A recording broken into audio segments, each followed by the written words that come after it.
तेजस्वी यादव विपक्ष के लायक ही नहीं है सर। कोई नहीं मिलना था भाई, उसको कोई मतलब नहीं है समस्या से, कोई समस्या से कोई विपक्ष की भूमिका वो नहीं निभा रहे हैं। उनसे हम लोग बहुत दुखी हैं, बहुत दुखी हैं। उनको विपक्ष की भूमिका वो तब करते जब हमारे लिए वो सड़क पे बैठ जाते और सरकार को कहते कि इनके मामला को हल करो। कोई विकल्प नहीं है, कोई विकल्प नहीं है। तो नॉट मेरिट का प्रमाण पत्र मिला हुआ है। बाप रे बाप, अगर वो टीचर बन जाएगा तो बिहार का सर्वनाश कर देगा। लगातार आपका जब भी हम आपका साक्षात्कार लेते हैं, जब भी आपसे इंटरव्यू में हम रूबरू होते हैं, बखूबी हम एक बात ज़रूर कहना चाहेंगे कि अनिल में शिक्षक की गुणता जो है वो भरपूर है, लेकिन साथ साथ नेता भी नज़र आते हैं। शिक्षक से बड़ा नेता पहले कहते किसे हैं ये बताइए ना, एक लाइन में डिफाइन। अभी वाला कि अभी के दौर वाला नेता या अभी के दौर के आपके नजरों में नेता पता है कौन है वसीम भाई? आपके नजरों में नेता वो होता है जिसका मूंछ कड़ा कड़ा हो, बाल उड़ा हुआ हो, डकैत जैसा लगता हो, डकैती किया हो, हत्या बलात्कार के उस पर केस हो, 10-20 स्कॉर्पियो 10-20 राइफल लेके चलता हो, एकदम दिन बार मारपीट की बात करता हूँ, खून खराबा। ये नेता हो, ये गुंडा है। माफ कीजिएगा लेकिन मेरी ऐसी ये गुंडा है, मेरी कोई ऐसी सोच नहीं। नेता वो होता है जो किसी दूसरे के समस्या को अपना समस्या मान के उसको हल करने का कोशिश करे। नेता नेता कहते हैं। आपके नजर में बिहार में कोई ऐसा नेता?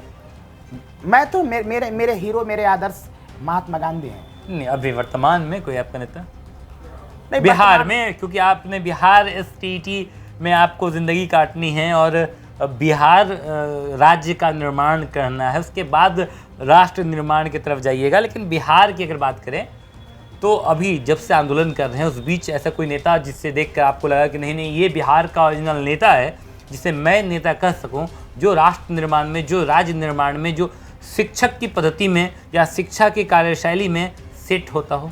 एक्चुअली है क्या कि अभी मैं एक आंदोलन कर रहा हूँ और शिक्षक अभ्यर्थी हूँ महोदय, और मैं किसी एक पार्टी को समर्थन नहीं कर सकता। तो बाजार है, यानी राजनीतिकरण हो चुका है। राजनीतिकरण नहीं हो सकता ना, यानी राजनीतिकरण हो चुका है। किसी एक को मैं नहीं बोल सकता, यानी राजनीतिकरण पहले हो चुका है। कहाँ अगर होता तो बोलता ना, मैं नहीं बोलूँगा। मेरे विपक्ष ने साथ निभाया? नहीं निभाया। तेजस्वी यादव ने साथ नहीं निभाया। तेजस्वी यादव विपक्ष के लायक ही नहीं है साहब। विपक्ष के लायक नहीं। विपक्ष किसको कहते हैं महोदय?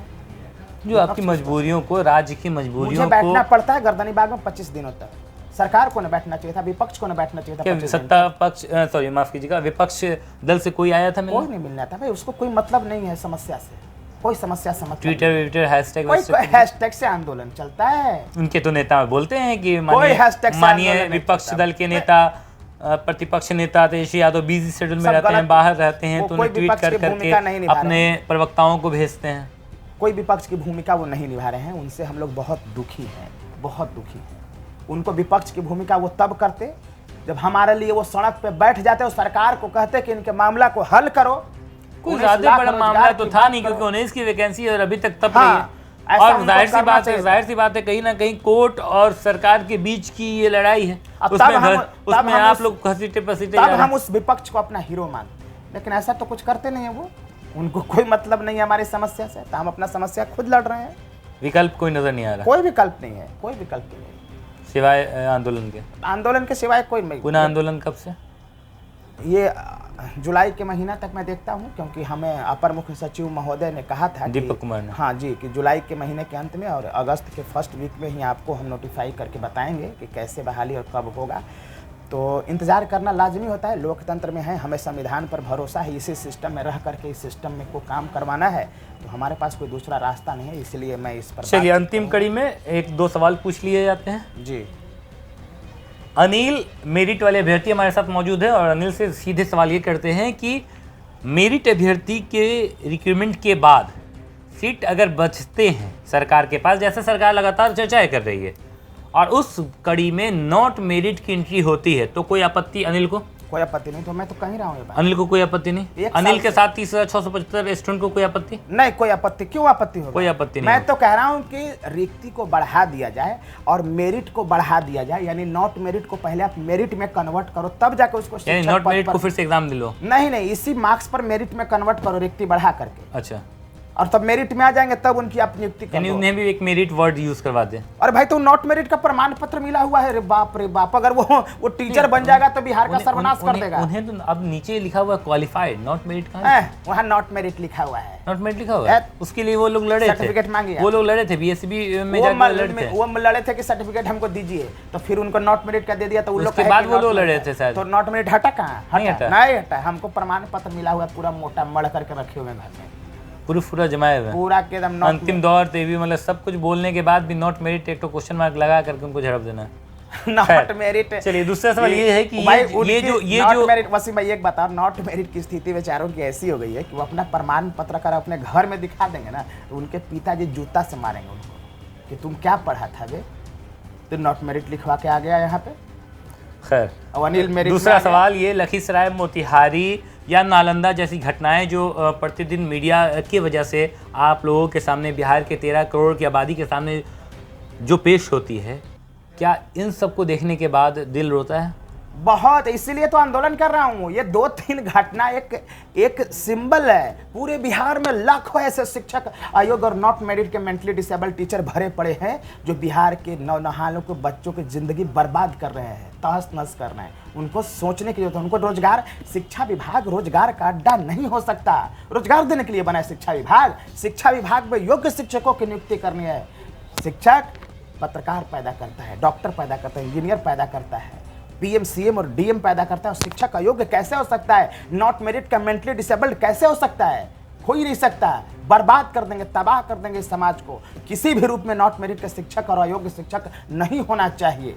मैं कह रहा हूं, अगर नौकरी ही देना है तो ग्रामीण विकास विभाग दिया बचा है, जाइए भेजिए ना, उसमें दीजिए ना नौकरी। मनरेगा में भेजिए ना, भेजिए, जॉब कार्ड बनाइए और दीजिए नौकरी ना। राशन दीजिए ना, वृद्धावस्था पेंशन दीजिए ना, कॉलोनी दीजिए ना। आपको कहाँ कह रहे हैं कि आप नहीं दीजिए संसाधन? लोन दीजिए ना, दुकान करवाइए ना। लेकिन आप उसमें योग्यता के आधार पर देंगे, शिक्षक बना देंगे, तहस नहस उड़ा देंगे। आप अपना बच्चा को पढ़ाएंगे नॉट मेरिट के शिक्षक से? बताइए।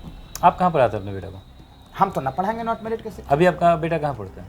सरकारी विद्यालय में इसलिए नहीं पढ़ाना चाहता हूँ, अभी तो पढ़ता नहीं है सरकारी विद्यालय में, कि वहाँ नॉट मेरिट के टीचर होते हैं, इसलिए प्राइवेट में ही पढ़ाएंगे। प्राइवेट में पक्का पक्का अभी के सिचुएशन में। लेकिन अगर हम लोगों का बैच, हमारे साथ अनिल जी थे। अनिल जी वही मेरिट वाले अभ्यर्थी जिनको कौन नहीं जानता, पेट्रोल छिड़कना हो या शिक्षा मंत्री पर तंज कसना हो या बिहार सरकार के किसी भी मंत्रालय में जाकर अपने आवाज़ बुलंद करने हो या गर्दनी बाग थाने में एक रात हाजत में काटना हो, ऐसी तमाम इनके साथ कहानियाँ जुड़ी हुई है। हालांकि ये सच में मेरिट है, क्योंकि इनके पास अभी भी एक चीज़ है जो नॉट मेरिट से इनको भिन्न करती है, क्योंकि इनके पास जवाब है और वो जवाब राष्ट्र निर्माण के लिए जवाब है। खैर, ऐसी तमाम जो बातें होती है लगातार अनिल जी से चलती आई है। वसीम भाई, मैं बिहार के लोगों को, सारे पत्रकार बंधुओं को कहता हूं कि अगर मेरा मांग गलत है तो आप मेरे मांग को गलत साबित कर दे। हो सकता है मेरा तरीका गलत हो, मांग गलत नहीं है। जी बिल्कुल, तरीका कहीं ना कहीं गलत हुई भी है इनसे। जब इनकी तरीका गलत हुई थी तो बेधड़क बात ने इनसे तेवर में सवाल भी पूछा था, और आज भी बेधड़क बात अपने तेवर को कम नहीं करने वाला। लेकिन खैर, आपको बता दें, जिस प्रकार की घटना सामने नजर आ रही है, चाहे वो लखीसराय हो, मोतिहारी हो या नालंदा हो, ये बिहार को शर्मसार कर रही है। कहीं ना कहीं शिक्षा व्यवस्था पर बड़ा सवाल खड़ा कर रही है। आखिरकार माननीय मुख्यमंत्री जो खुद इतने पढ़े लिखे हैं और पेशे से इंजीनियर हैं, क्या वो ये सब बर्दाश्त कर पाएंगे कि बिहार में जो कि यूनिवर्सिटी ऑफ एजुकेशन कहा जाता था, सिंबल ऑफ एजुकेशन कहा जाता था, जिस राज्य में नालंदा जैसी महान यूनिवर्सिटी हुई करती थी, जहां आज भी बच्चे आईएएस के लिए जाने जाते हैं, वैसे राज्य में ऐसी शर्मनाक घटनाएं होती है शिक्षा को लेकर, तो कहीं ना कहीं माननीय शिक्षा मंत्री और माननीय मुख्यमंत्री को इस पर विचार करनी चाहिए। और साथ ही साथ एसटीईटी अभ्यर्थी, चाहे वो मेरिट हो चाहे वो नॉन मेरिट हो, जल्द से जल्द इनकी रिक्तियां कर देनी चाहिए। क्योंकि अगर सुनसान रहेगी विद्यालय तो उम्मीद करते हैं कि विकास जो शब्द आपने यूज़ किया था आज से तकरीबन 7-8 साल पहले से, वो यूज़ करने के लायक भी बिहार नहीं बचेगा। ऐसी तमाम खबरों के लिए बने रहें और हमारा चैनल देखते रहें। अगर अब तक आप लोगों ने हमारे चैनल को सब्सक्राइब नहीं किया है और फॉलो नहीं किया है तो जल्द से जल्द करें। धन्यवाद।